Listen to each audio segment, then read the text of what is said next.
السلام عليكم. اللهم صل وسلم وبارك على سيدنا محمد صلى الله عليه وسلم. الليلة ليلة رمضان، إن شاء الله كل عام وانتم بخير. قلت نعمل مصلية فوق الغاز خفلف، وزدت معاه شوية بطاطا مش مقلية، أنا عملتها في الفور. وقال لي عنده اير فراير يعملها في الاير فراير به.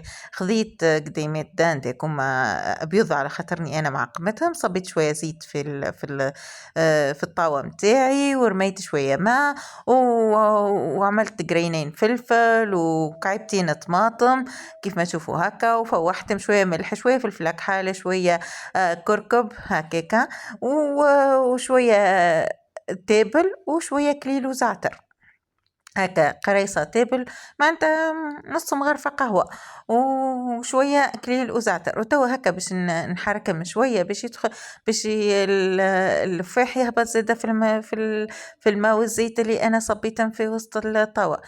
الزيت حكاية 2 مغارف، والماء حكاية ما يجيش حتى 100 مليلتر، ما يجيش أقل كاستي.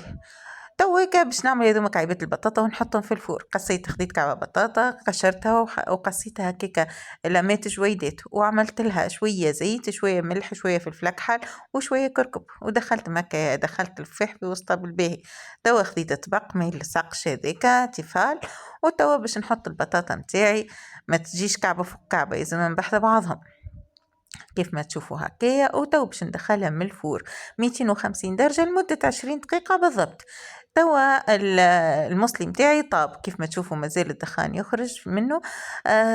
بنين ياسر، ريحته ياسر بنينة. وهذه البطاطا متاعي كيف ما تشوفوا طابت وتجمرت بسم الله وما شاء الله، كأنها فريت خرجت وهي في الفورة.